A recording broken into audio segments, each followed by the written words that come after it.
çocukların doğayla maalesef bu günümüz yaşantısı içerisinde çok fazla bütünleşemediğini görüyorum ben. İşte yıllar önce birçok insan en fazla 3-4 katlı müstakil evlerinde yaşıyorlardı. Doğa yanı başında insanların hayatına eşlik ediyordu. Ama sonra evlerin yetmediğini düşünerek olmalılar ki evler yıkıldı. Yerine büyük binalar yapıldı, apartmanlar yapıldı. Bu da yetmedi, daha büyük katlı siteler yapıldı. Başta güzeldi ancak dediler ki hani bir şeyler eksik. Bir şeyler doğamıza ters. Evet, aslında bizi biz yapan da buydu zaten. Bir şeyler doğamıza ters. İşte asıl sancı da burada başladı. Orman yangınları, işte su kaynaklarının tükenmeye başlaması, küresel ısınma, hayvanların yaşam mücadelesi, iklim krizi. Evet. Şimdi ben bunların tamamına baktığım zaman şu soruyu soruyorum kendime. İnsan doğanın bir parçası. Ancak doğanın insan eli değmemiş hali daha iyi olabilir mi? Bu soruyu sorduğum zaman aklıma da çok ünlü bir yazar Richard Love'un çok güzel bir sözü geliyor aklıma. Diyor ki çocuklarınıza çamurlu suda tepinmenin, akan yağmur suları üzerinde barajlar kurmanın, yaprakları gemi gibi yüzdürmenin zevkini gösterin diyor. Ve şöyle de ekliyor. Sonuçta kötü hava diye bir şey yoktur. Yalnızca yanlış kıyafet vardır. Bu akşam aile danışmanı Miray Sakar ile birlikteyiz. Çocuklar üzerine yoğunlaşarak konuşacağız. Aile üzerine konuşacağız. Çocuklar üzerine yoğunlaşarak konuşacağız. Miray Hanım, ilk önce izleyenlerimize kendinizi tanıtmak ister misiniz? Bu şekilde başlayalım mı? Tabii ki. Tabii ki. Merhabalar, ben Miray Erkılçoğlu Sakar. Aile danışmanıyım. Öncesinde yapmış olduğum çocuk gelişimi eğitimciliğim var. Bu şekilde. Çok güzel. Peki bu akşam konuşacağımız konuya da şöyle bir giriş yapalım mı? Hı hı. Çocuk ve aile üzerine konuşacağız.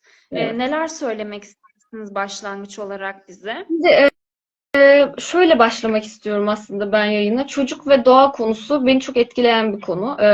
Çünkü çocuk ve doğayı çok bütünleştiriyorum. Çocuklar da aynı büyüyen bir fidan gibiler. Bu sebepten dolayı çocuk ve doğa konusunu seçtim ben konu olarak kendime. Evet. Şu şekilde başlayayım. Ee, Derinden aslında üzüldüğüm bir konu var. Çocukların doğayla maalesef bu günümüz yaşantısı içerisinde çok fazla bütünleşemediğini görüyorum ben. İşte yıllar önce birçok insan en fazla 3-4 katlı müstakil evlerinde yaşıyorlardı.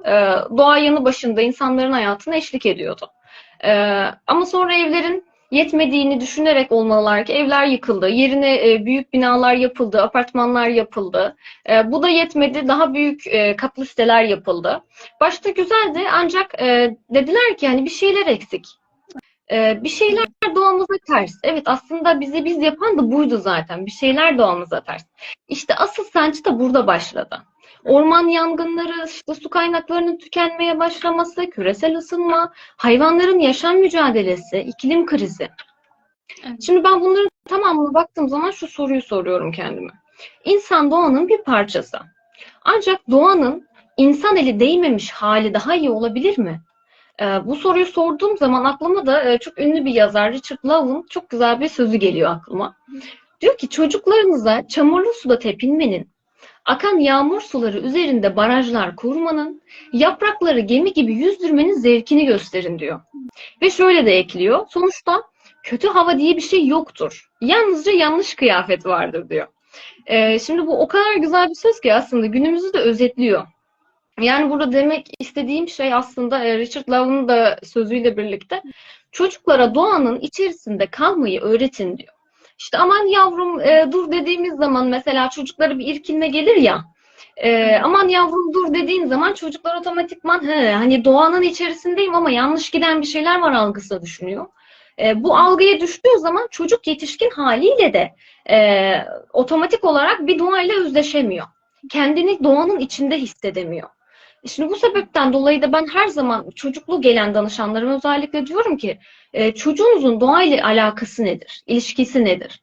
Çünkü çocuk her zaman doğada kendini en güzel tamir edebilecek yöntemi buluyor aslında. Hı hı. Çocuğun o toprakla oynaması, çocuğun çamurlanması bile bir şey. Ama bizde hep mesela şey vardır. Aman çamurlandın işte ne olacak şimdi kıyafetin battı. Batsın, kıyafet batabilir. Birçok kıyafet vardır. O anı bir daha bulamayabilir, o yeşilliği bir daha bulamayabilir. En basitinden çocuk toprağın içinde gördüğü bir solucanı bile yeni keşfediyor, merak ediyor. O yüzden aslında çocuk ve doğa konusunu özellikle vurguluyorum ki Hı hı. çocuk ve doğa çünkü çok muazzam bir şey. İkisi de bir araya geldiği zaman çok güzel şeyler yaratan bir şey. Çok önemli bir konu benim için. O yüzden gerek çocuk gelişimi öğretmeniyken de, ana sınıf öğretmeniyken de çocuklara hep vurguladığım baştaki konu buydu. İşte bir bahar etkinliği yapacağız mesela çocuklarla. Hep derim ki bugün hava çok güzelse bahçeye çıkalım, parka çıkalım ve çocuklara hep velilerime de şunu demişimdir. Bırakın üstleri batsın. Kıyafetleri mutlaka yedek kıyafetleri var. İşte çocuk eve gittiğinde size anlatacak bir şey olsun. Anne biliyor musun bugün işte bir toprağın içinde bir solucan gördüm. Çok değişik bir deneyimdi. Ve çocuğunuzu anlatın. Doğayı sevdirin diyorum her zaman. Çünkü özellikle bu dönemde inanın yapabildiğimiz en zor şey yeşillik bulabilmek. Evet, E, Yani siz de hak veriyorsunuzdur Nida Hanım. öyle gerçekten. Doğaya çıkmak diye bir konumuz var bizim ama doğa yok. Evet, kalmadı gerçekten. Yani şimdi apartman hayatı haliyle annenin babanın belli işleri var. Çocuğu dışarı çıkarabileceği güvenli bir ortam yok. Çıkarsa hani başına bir şey mi gelir? Yani Evet. çoğunlukla hani çocuk doğadan hatta sosyal hayattan bile bu sebeplerden ötürü uzak kalıyor. Yani sosyal hayatla bile çok geç tanışıyor. Ki bu kadar betonlaşmanın, yapılaşmanın çoğaldığı bir devirde insan hani dışarıda pek çok tehlike olduğu için çocukları dışarı çıkarmakta bu yüzden ben zorlandığını düşünüyorum ailelerin açıkçası. Anne değilim ama az çok tahmin ediyorum Hı hı. gördüklerimden, şahit olduklarımdan. Yani bu şeyin içerisinde nasıl bir şey önerirsiniz siz bir aile danışmanı olarak? Şimdi Hani çocuklara eşlik etmek tabii gerekiyor. hı hı, hı Birlikte hı, olmak da hani önemlidir diye düşünüyorum. hı hı, Bir tek dışarı çıkmasına izin vermekten ziyade. hı Yani hı. bu devirde böyle bir zor hani ortamdan neler önerirsiniz ailelere? Şimdi kesinlikle şu öncelikle dikkat çekmek istediğim bir konu. Çocuklara çevre bilincini ve doğa sevgisini kazandırmak için neler yapabiliriz? Aslında ana temel sorumuz bu bizim. Neler yapabiliriz? Ve dikkat çekmek istediğim konu da şu. Çocuğun doğayla olan ilişkisini konuşuyoruz ama nesiller boyu değişmeyen bir şey var ki o da insanın doğaya ihtiyacı hiç tükenmeyecek. Çünkü insan zaten doğayla var olabilen bir varlık. O yüzden diyorum ki çocukluktan bunu aşılayın. Çocukluktan bunu yetiştirin. Atıyorum aile danışmanlığında da görüyorum ben bunu. Evin içinde bir anne ile baba tartışıyor ve çocuğa diyorlar ki yan odaya geç. Bizi duyma. Çocuk aslında duyuyor. Çünkü neden biliyor musunuz? Dört duvarın içinde ne kadar bir şeyleri saklayabiliriz ki? Ne kadar bir şeyleri aman duymasın diyebiliriz ki? O dört duvarın içinde olması bile bir şey. Yani ekstra bir dezavantaj çocuğa. O yüzden diyorum ki her ne olursa olsun çocukla doğayı mutlaka özleştirin. Bunun için neler yapılabilir?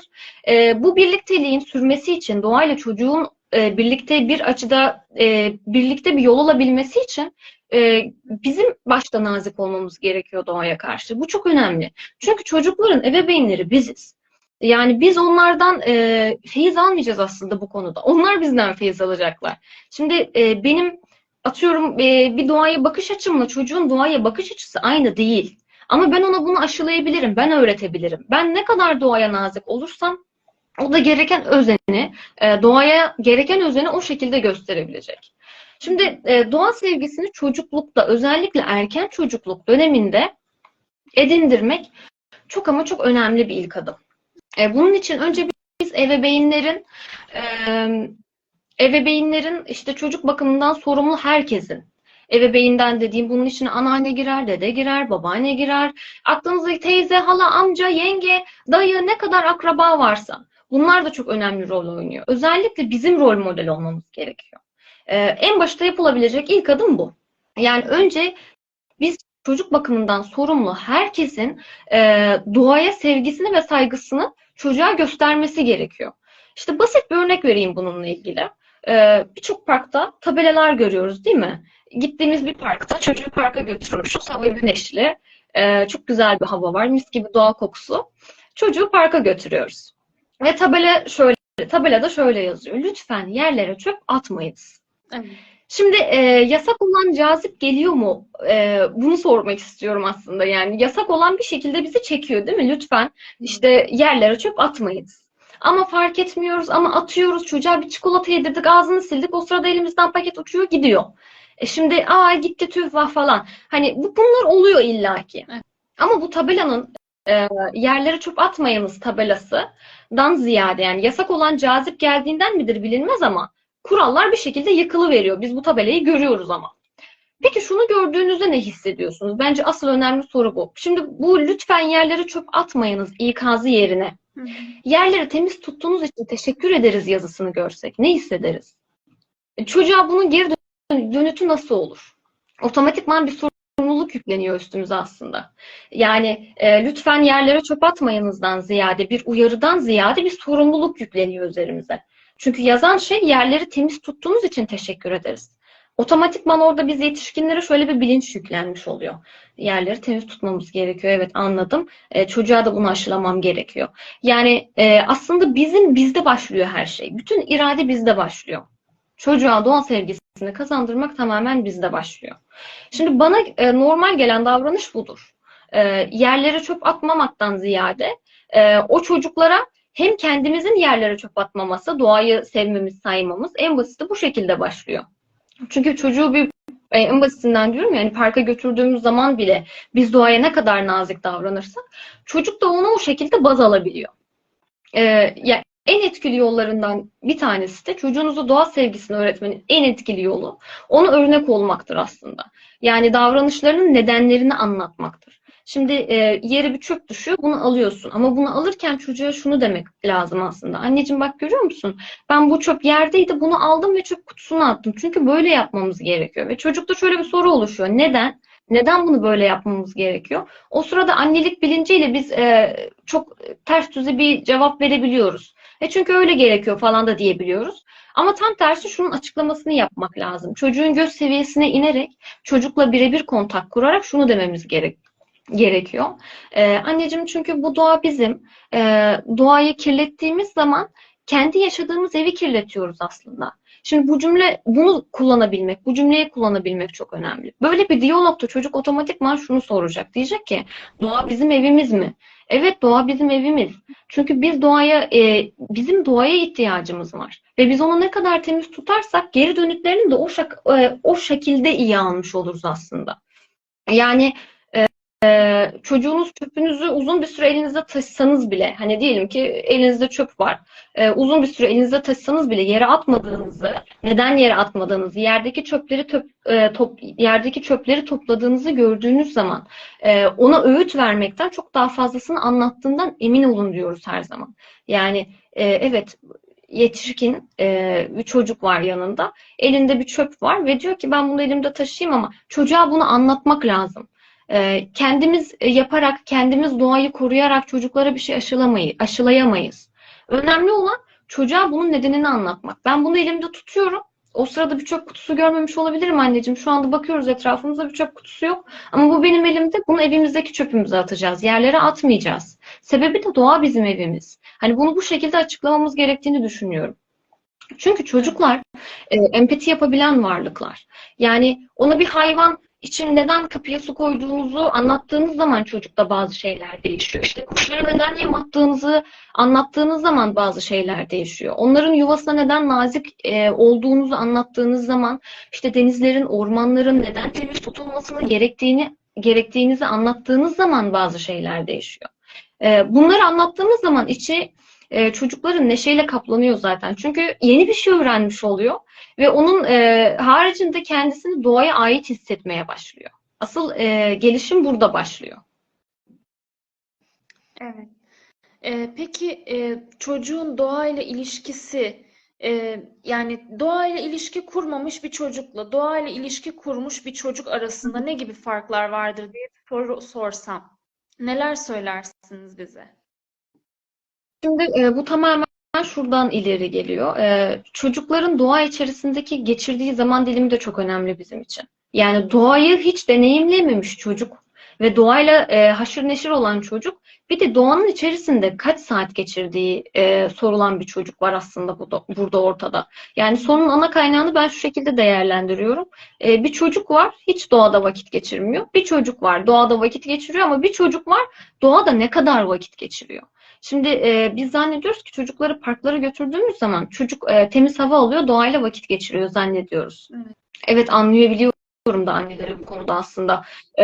Çocuğun bunun yeterli imkanı da bulamayabiliyor. Çünkü diyorum ya az önce, büyük binalar inşa edildi. Artık eskisi kadar doğaya dair bir şey bulamıyoruz etrafta. Etrafa baktığımız zaman otomatikman gördüğümüz tek şey binalar oluyor, arabalar oluyor vesaire vesaire.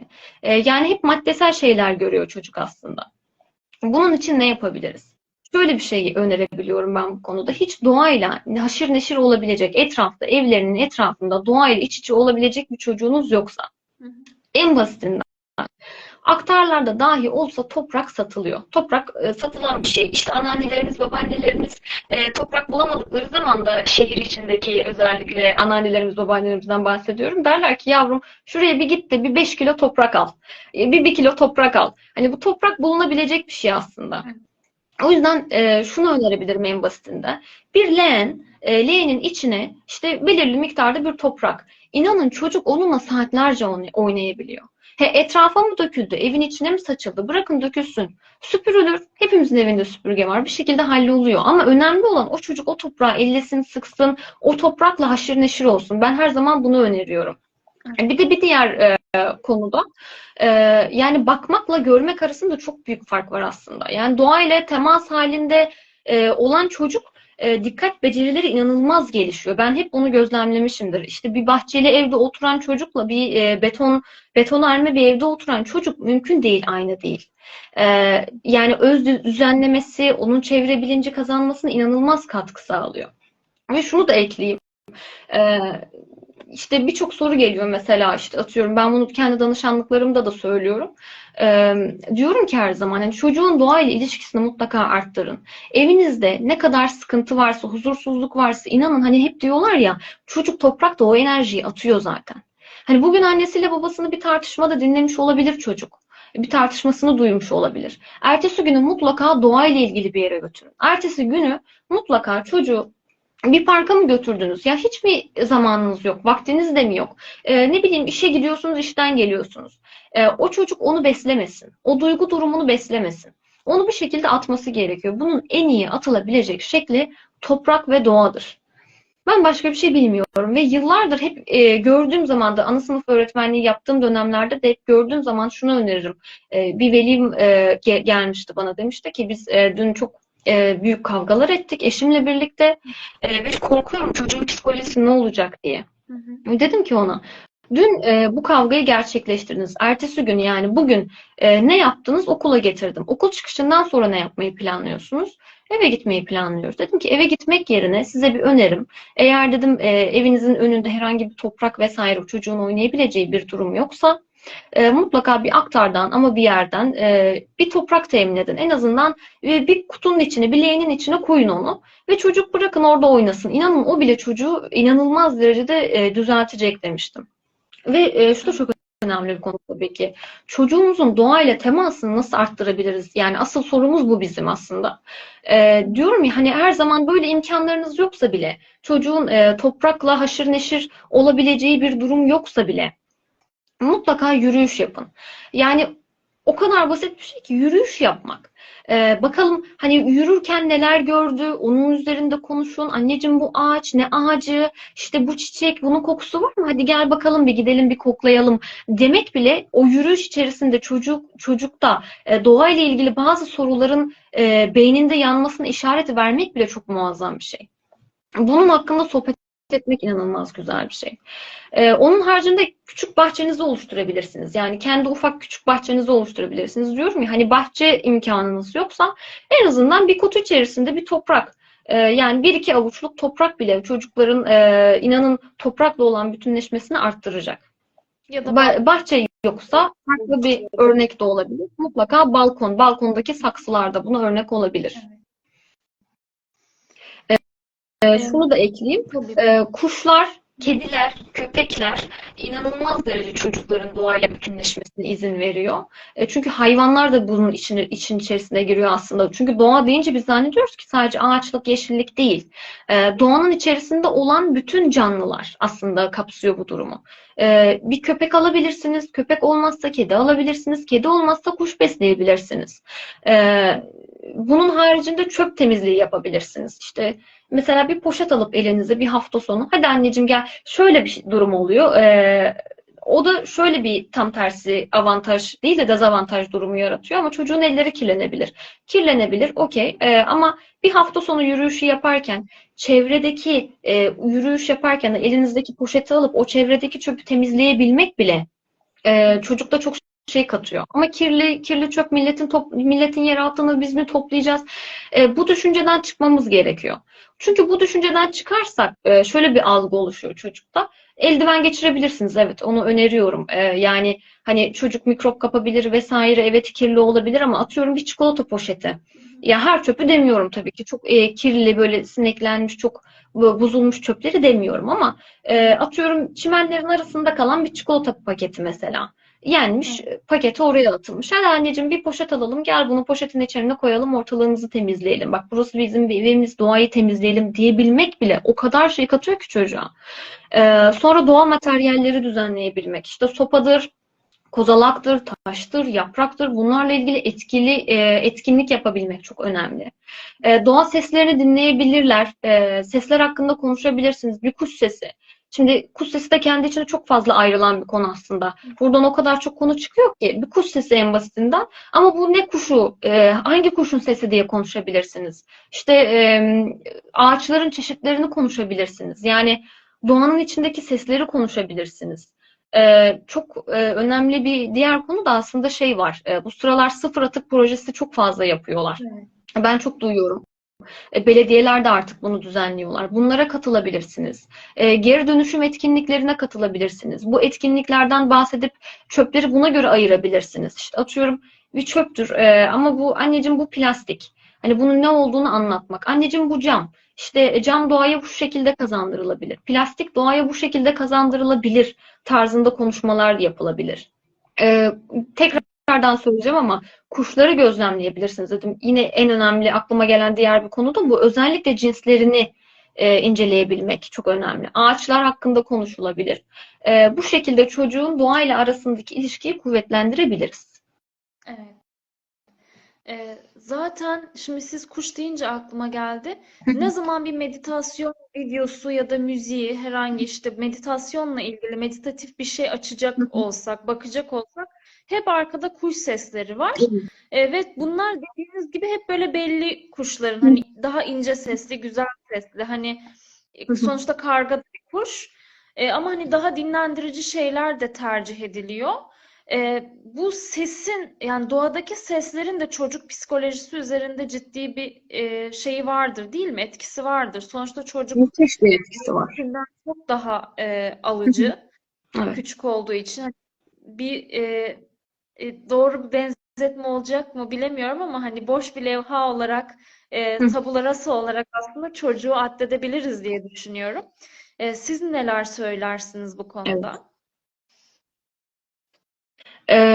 Ben şöyle düşünüyorum her zaman. Çocukların görsel hafızası her zaman çok kuvvetlidir. İşitsel hafızaları da çok kuvvetlidir. O yüzden diyorum ki birini değil, ikisini birden bağdaştırın. Çok zor bir şey değil. Bunu yapabilmek için de çocuk gelişimci olmak gerekmiyor. Ana sınıf öğretmeni de olmak gerekmiyor. Annelerimiz, babalarımız, ebeveynlerimiz, teyzeler, amcalar, dayılar bir çocukla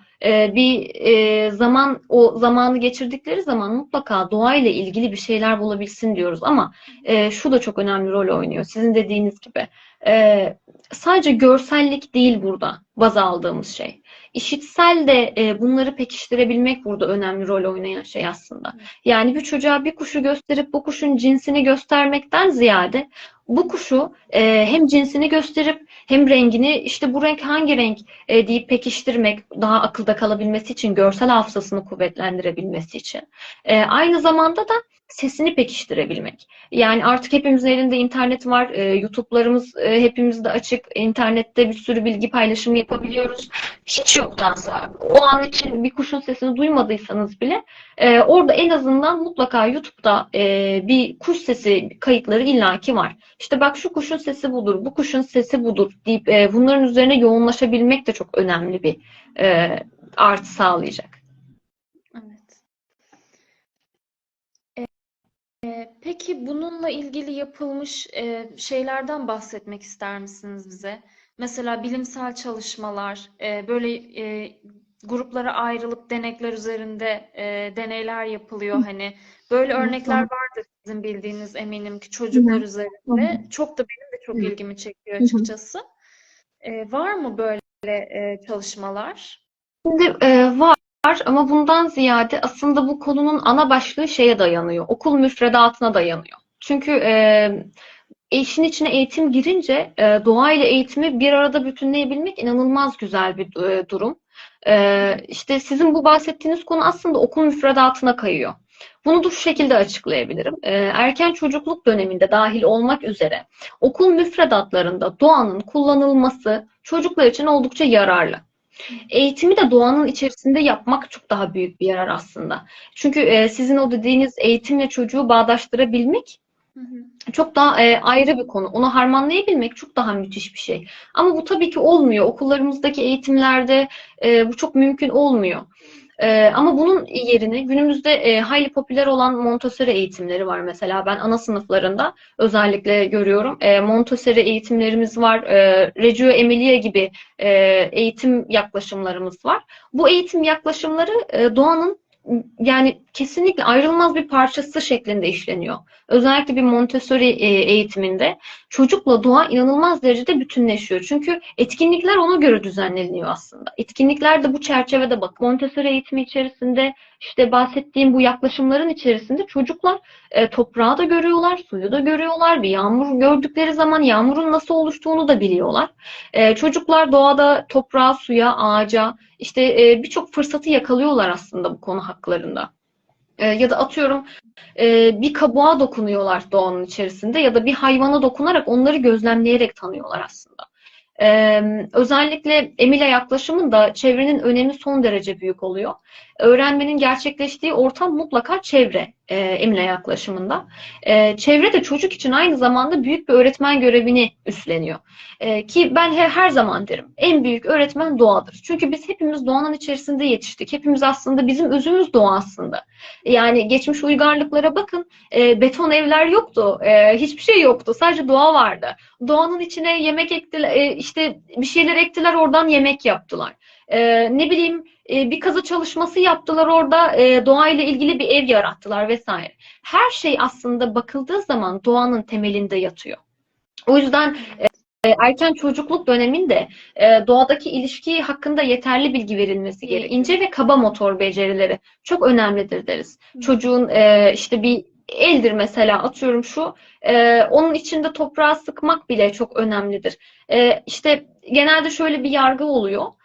Hamur, oyun hamuru mesela, oyun hamuru. Onun yerine diyorum ki oyun hamuru yerine en güzel hamur toprak aslında. Yani bileğinin içerisinde işte az önce verdiğim örnek ya da bir kutunun içerisine en basitinden 2 avuç toprak koysanız bile çocuk onunla oyun hamuru gibi oynayacak zaten. Hem o toprak negatif enerjiyi alacak hem de muazzam bir etkinlik ortaya çıkmış olacak aslında. Evet, aslında Şimdi çocuğuna da evet, katkısı var değil mi? Bir evet görmüş kesinlikle. olduğumuz zaman. Hı. Hı hı. Yok Yani estağfurullah. Şunu ekleyecektim sadece. Hı hı. bağışıklık güçlenmiş oluyor. Buyurun, siz devam edin. Ee, Evet, katılıyorum o konuda. Kesinlikle bağışıklık için mükemmel bir güçlenme sağlıyor çocuklara. Ama yapılan birçok araştırma neticesinde de her zaman şu gözlenmiş. Doğada uzun süre zaman geçiren çocuklara dikkat eksikliği ve stres tanısı çok az konuluyor.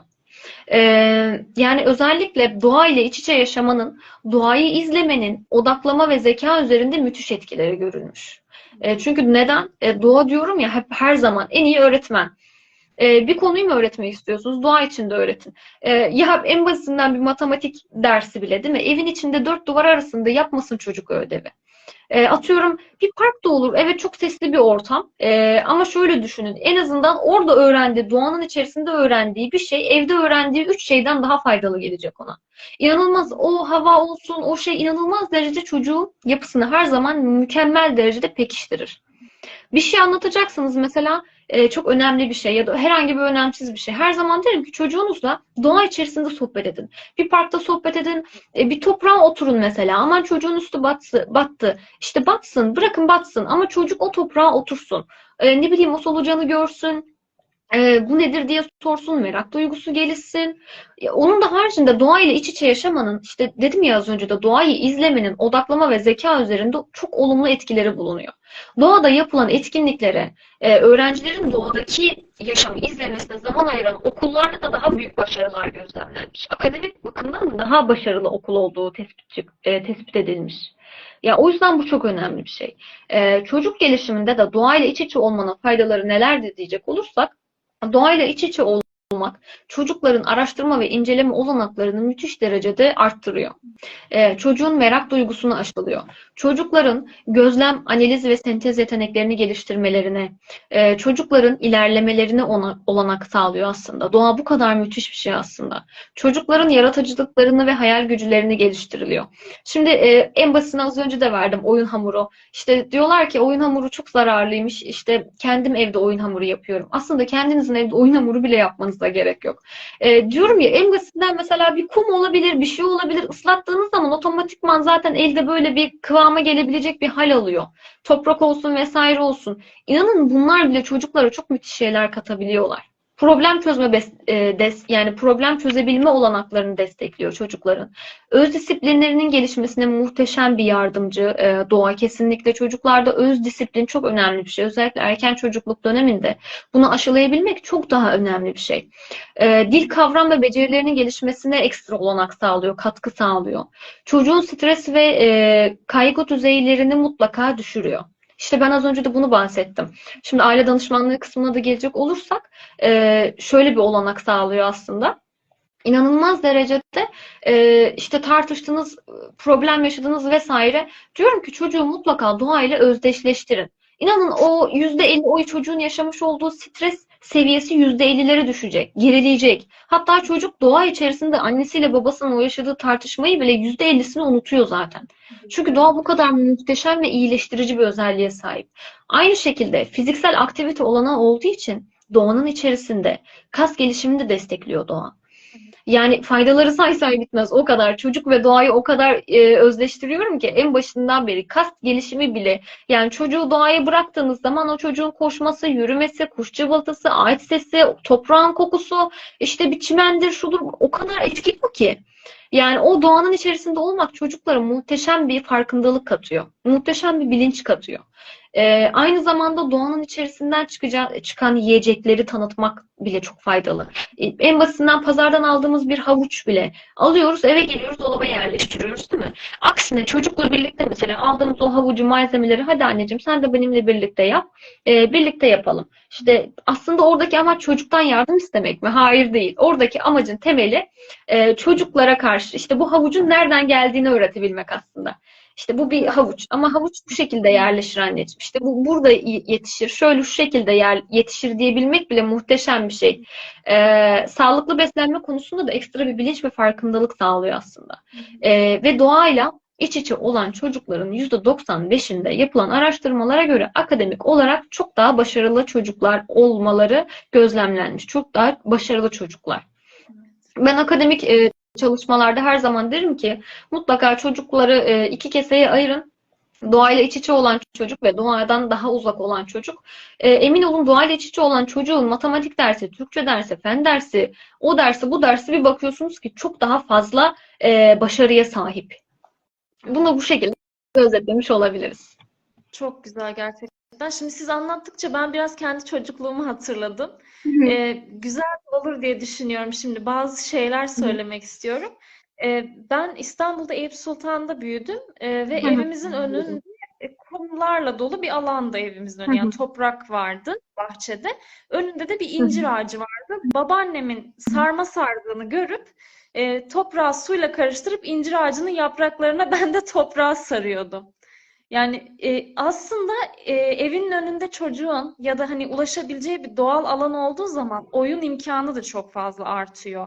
Yani sizin Evet. anlatımlarınızdan da bunu çıkarıyorum. Evin içerisinde ne kadar oyuncak alırsak alalım, ne kadar bir Hı şeyler hı. sunarsak sunalım çocuğa, evin içerisinde bir yere kadar enerjisini atabilecek. Dışarı Evet, çıkmadığı kesinlikle. sürece o enerjiyi atamayacak. Atamayınca da bu sefer aileler bu yüzden şikayet ediyorlar. Çocuk evde terör estiriyor, hiç durduramıyorum diye. Aynen. Gerçekten yani kendi çocukluğumu da düşününce çok önemli gerçekten çocukla doğanın bir araya getirilmesi, yani çocuğun doğayla buluşturulması. Gerçekten çok güzel anlattıklarınız ya. Ben kendimi de buldum yani sizin anlattıklarınızda açıkçası. Evet. Ufak böyle bir çocukluk film şeridi gibi geçti değil mi gözlerinizin önünden? Evet, kesinlikle öyle. Aynen, kesinlikle yani. Evet, öyle. Çok güzel. Ee, Şimdi aslında toparlayacak olursak birazcık da konuyu.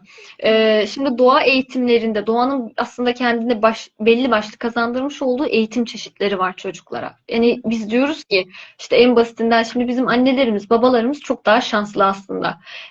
Bizim geçirdiğimiz o son çocukluk dönemleri, son doğayla böyle iç içe olan çocukluk. Şu andaki çocukluklara bakıyorum mesela. Toprağa dair hiçbir şey yok ya da toprağı bırakın yani en ufak bir şey bir doğaya dair hiçbir şey yok. Çocuklar dışarı çıktıkları zaman doğayla dahi hiç bütünleşemiyorlar. Şimdi az önce de bahsettiğim gibi doğanın çocuklara kazandırdığı muhteşem bir eğitim var. Aslında en iyi eğitimci bana göre doğadır. Çünkü doğa sabretmeyi de çocuklara öğretir. Çünkü bir şey ekiyorsunuz mesela oraya diyorsunuz ki anneciğim biz bunu ektik. Bakalım işte ne zaman sonra olacak? İşte 2 hafta mı, 3 hafta mı? Çocuk onu merak ediyor. Çocuk onun yanına gidiyor. Her gün benim bir danışanım vardı o şekilde. Aralarında problem vardı eşiyle birlikte. Dedim ki çocuk bunun neresinde? İşte biz de bilmiyoruz. O yüzden geldik zaten falan. Dedim ki bakın şöyle yapalım. Şimdi danışanımın problemini ayrı bir, onun için farklı bilişsel teknikler falan oluyor ama ben çocuklarda aile içi problemleri en iyi şekilde düzeltebilecek yöntemi her zaman doğada bulmuşumdur. Ve hep derim ki tamam sizin probleminizi şu yöntemlerle halledebiliriz ama diğer bir özel bir konumuz da bizim aile danışmanlığında çocuğu iyileştirebilmek. Çocuk en güzel nerede iyileşir dediği zaman da her zaman verdiğim cevap şu olur. Çocuk en güzel doğada iyileşir. Çocuk en güzel eğitimini doğada alır. Çocuğun en iyi öğretmeni her zaman doğadır. Çocuk oraya bir şey ektiği zaman sabretmeyi öğreniyor. Çocuk oraya herhangi bir şey ektiği zaman tekrardan onun ne zaman olabileceği merak duygusunu güdülüyor aslında. Sabretmeyi de öğreniyor, bir şeyler yapmayı da öğreniyor, başarı duygusu gelişiyor. Ya bunu ben yaptım diyebiliyor çocuk. Ya da bir sorumluluk almayı öğreniyor. Bir çiçek ektiğiniz zaman en basitinden çocuğa sorumluluğu aşılayabilmenin diğer bir en güzel noktası da doğadır zaten. Bir çiçek ekiyorsunuz değil mi? Balkonda bile yapabilirsiniz yani o kadar basit. Ee, Oraya o saksının içine ektiğiniz çiçeği çocuğunuza sorumluluk aşılıyorsunuz aslında. Anneciğim bak ben unutursam bu zaten senin sorumluluğunda ama bana hatırlat demeniz bile farklı bir çocuğa izlenim katıyor. Çocuğun tamamen üstüne sorumluluk bırakılmayı işte çünkü şöyle bir şey de olabiliyor aynı zamanda. Bir saksıya bir çiçek ekiyorsunuz ve diyorsunuz ki bu artık tamamen senin sorumluluğunda bu çiçeği sen büyüteceksin. Şimdi öyle olunca çocuğun otomatikman omuzlarına bir yük biniyor. Ve çocuk diyor ki ya yapamazsam. İşte doğadan aslında uzaklaştırma yöntemi olarak bakılacak olursak da bunu yapabilirsiniz. Tabii ki önermiyorum ama e, yani çocuğun omuzuna direkt yük bindirip de al bu çiçeği sen büyüt demek de çok yanlış. Aslında hiç doğru olan bir yöntem değil. Birlikte yapacağız anneciğim. Hiç korkmana gerek yok. O çiçeği beraber büyütebiliriz, beraber sulayabiliriz diyebilmek burada asıl önemli olan. E, Doğa eğitimlerinde planlanan geziler, oyunlar, etkinliklerle çocukların doğayı deneyimleyebilmesi, bilimsel yöntemi kullanarak hani bizzat bunu doğanın içinde pekiştirmeleri de bu dünyanın giysisini korumalarını öğretiyor aslında. Çünkü doğa bu dünyanın giysisi ve giysi olmadığı zaman inanın ki şey yapmıyor, hiçbir değer atletmiyor. Çünkü dünya aslında, dünyayı dünya yapan da doğa aslında. Çünkü biz hepimiz doğadan beslenen varlıklarız. Bir şey alıyoruz pazardan ama o da doğadan geliyor. Ne bileyim, kullandığımız masa da doğadan geliyor. Yani şu doğa sevgisi de çok ayrı bir konu. Bilimde doğayla birlikte yer alabilen bir konu. Ama önemli olan burada önce doğayı kazandırıp doğayla birçok şeyi harmanlayabiliyoruz çünkü. Doğa sevgisini kazandırdığımız takdirde bilimi de harmanlayabiliyoruz, sanatı da harmanlayabiliyoruz, eğitimi de harmanlayabiliyoruz. Önemli olan ana başyapıt burada, ana karakterimiz, ana oyuncumuz mutlaka doğadır deyip Evet, ekliyorum. doğru. Çok güzel. Yani şimdi küçük yaşta bir sebzenin nasıl yetiştiğini bilmeyen bir çocuk Evet, düşünüyorum. evet. Muhtemelen ilerleyen yaşlarında Hı yediği hı, sebzenin, meyvenin marketten geldiğini düşünür ya da hı hı, bilemez yani onu. Ben bile hani bir nebze diğer çocuklara göre daha hani doğayla iç içeydim ama hı hı, hala türünü, cinsini bilmediğim ağaçlar var. hı Yani hı. en basitinden bu konuda bile kendimi eksik hissettiğim zamanlar oluyor. Umarım hani bizlerin çocukları bu şekilde olmaz. Hani onlara gerekli hani doğa eğitimini verebiliriz diye düşünüyorum. Hı hı. Ee, Çok güzel şeylerden bahsettik Miray Hanım gerçekten. Bunun üzerine Evet. eklemek istedikleriniz var mı konuştuklarımızın üzerine? Şunu eklemek istiyorum aslında. Çocukların bu bana göre birincil temel sebep. Çocuklarda doğa yoksunluğu sendromu diye bir kavram var. Bu benim kendi düşüncelerimle oluşan bir durum. Az önce de hani hep bahsettik. Yani doğanın çocuktaki sevgisi çok ayrı ama çok yeri ayrı ama çocuklarda doğa yoksunluğu sendromunu mutlaka atlatmaya çalışalım. Çocuklara doğa sevgisini mutlaka kazandırmaya çalışalım.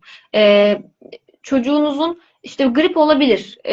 Onun tedavisi vardır, aşı olur, geçer, hastalanır, bakarsınız vesaire. Ama bana göre çocuğun doğa ile ilgili doğa yoksunluğu sendromu diye bir hastalık var bence şu anki çocuklarımızda. Doğa yoksunluğu sendromu. Bence bu çocuklarda gripten çok daha Ağır. çözümünün bulunması gereken bir hastalık türü. Doğa yoksunluğu sendromu. Ben bunu bu şekilde adlandırıyorum ama umarım ki bunun içinde kendimizden başlayarak birçok şeyi yapabiliriz, yapabilmeliyiz diye de düşünüyorum. Evet. Çok teşekkür ederiz Miray Hanım. Gerçekten çok güzel bir şey oldu. Ben izleyenlere de çok şey kattığını umuyorum yani öyledir Teşekkür kesinlikle. ediyorum. Bu arada son bir şey daha ekleyeyim. Doğanın çocuk üzerindeki diğer bir en güzel bir etkisi de keyifle okuyacağınız doğayla iç içe olan kitaplardır. Biz burada artık son konuşmaya bunu sığdırmak istedim. Doğanın pekiştirilebileceği bir diğer güzel alanda çocuklara mutlaka doğayla ilgili kitapları okutmanızı öneriyorum. Çünkü doğayla iç içe olmak ayrı bir şey ama çocuk eve geldiğinde de o doğayı pekiştirebileceği, akşam yatarken doğayla ilgili, ağaçlarla ilgili, kuşlarla ilgili bir kitabı okuyabilmesi bile ertesi güne çok şey katıyor. Mutlaka hani şu temel aslında şu, çocuk ve doğayı kesinlikle çocuklar üzerinde olan kitap okuma sevgisidir. Kitap okumayı mutlaka unutmayalım. Özellikle çocuklu olan aileler ya da atıyorum kendi çocuğunuz yoksa bile çocuklu bir eve giderken bile bir doğayla ilgili bir kitap almak, götürmek bile inanın o çocuğa çok fazla şey katacaktır. Bunun için de ben belli başlı böyle minik notlarım vardı kitaplarla alakalı. Şu an aklıma gelen mesela Richard Love'un yine Doğadaki Son Çocuk diye bir kitabı var. Onu çok öneriyorum. Hem danışanlarıma hem de ana sınıf öğretmenliği yaptığım zamanlardaki velilerime de çok önerdiğim bir kitaptı. Bostancı Bostancı Biricil diye de bir kitap var. Ayrıca onu da öneriyorum. O da Gerda Moller'in bir kitabı. Ekolojik Mahalle diye bir kitap var. Onu da öneriyorum. O da Ralph Waldo'nın bir kitabı. Bu şekilde aklıma gelecek bir iki kitap daha vardı. O da Deniz'in Sıfır Atık kitabı. Evet, Deniz'in Sıfır Atık kitabı Sima Özkan'ın bir kitabıdır. Bunları mutlaka çocuklarınızla birlikte okumayı öneriyorum. Çünkü okumak da en güzel pekiştirilebilecek, yapılabilecek en güzel eylemlerden bir tanesi. Doğayı sadece de doğa içinde değil, aynı zamanda kitaplarla ilgili pekiştirmek gerekiyor. Kitaplar bize çok fazla kapı açar. Her konuda. Atıyorum, bir çocuğa matematik öğretmek istiyorsanız bunun yolu kitaptan geçer. Türkçe öğretmek istiyorsanız kitaptan geçer. Doğa öğretmek istiyorsanız evet doğanın içerisinden geçer. Ama bunu eve geldiğinizde evet bugün parka gittik, oynadık, iki toprakla oynadık değil de eve geldik. Şimdi de bir doğa kitabı okuyalım, onunla pekiştirebilelim demek çok önemli. O yüzden kitaplar doğanın yanı sıra diğer bir en güzel ikinci öğretmenimizdir diye düşünüyorum ve konuşmayı sonlandırıyorum. Çok teşekkür ederiz Miray Hanım. Kitaplarla da ilgili doğa bilgisine, doğa eğitimine pekiştirici bir yardımcı olduklarını da eklemiş olduk. Evet. Gerçekten çok güzel oldu. Ben çok teşekkür ederim. Ben İzleyenlerimize de de çok çok teşekkür teşekkür ederim. ederim. İzleyen Yine herkese çok teşekkür ediyorum. Herkese üzere. yorumlarından dolayı ekstra teşekkür ediyorum. Ben de çok teşekkür ediyorum herkese. Size başta olmak Sağ üzere. olun. İyi Ekstradan sizin de bildiğim kadarıyla bu ağaç dikim durumlarınız var. Bildiğim kadarıyla Batın Anadolu Bilgelerinin yapmış olduğu, gerçekleştirmiş olduğu. Ona da mutlaka katılım, izleyenlerimize özellikle katılım sağlamalarını öneriyorum. Evet. Buradan da onu da söylemiş, hatırlatmış olalım. Çok teşekkür ederiz Miray Hanım. Sağ olun. Görüşmek üzere o zaman. Sağ olun.